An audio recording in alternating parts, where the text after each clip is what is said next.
পৃথিবীর চারপাশে কি স্যাটেলাইটে ভরে যাচ্ছে মহাকাশ? বিজ্ঞানীরা এখন সরাসরি সতর্ক করছেন, শীঘ্রই আমাদের কক্ষপথে যানজট দেখা দিতে পারে। মাত্র কয়েক বছর আগেও পৃথিবীর কক্ষপথে হাজারখানেক স্বয়ংক্রিয় স্যাটেলাইট ছিল, কিন্তু এখন মে 2025 পর্যন্ত স্বয়ংক্রিয় স্যাটেলাইটের সংখ্যা 11,700 ছাড়িয়েছে।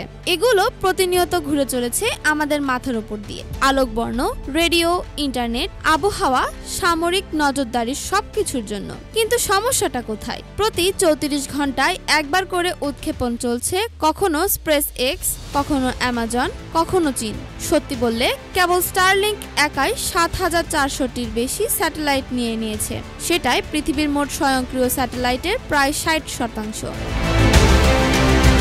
বিজ্ঞানীরা বলছেন, এভাবে চললে শীঘ্রই 1 লাখ স্যাটেলাইট মহাকাশে ভিড় জমাবে। তাহলে কি হবে? মহাকাশে ট্রাফিক জ্যাম, বিপজ্জনক ধ্বংসাবশেষ এবং জ্যোতির্বিদ্যার জন্য বিশৃঙ্খলা।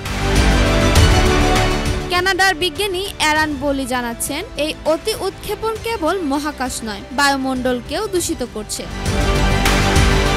তার মতে, যতদিন না আন্তর্জাতিক মহাকাশ নীতিমালা কার্যকর হয়, ততদিন উৎক্ষেপণ কমানো জরুরি। ভাবুন তো, আমরা যেখানে পৃথিবীতে ট্রাফিক রুল মেনে চলি, সেখানে মহাকাশে তো আরো দরকার নিয়ম কানুন ও সমন্বয়। কারণ একবার যদি ধ্বংসাবশেষ সংঘর্ষ শুরু হয়, তাহলে পুরো কক্ষপথ হয়ে উঠতে পারে ব্যবহার অযোগ্য। আরশিয়া আলম, RCTV।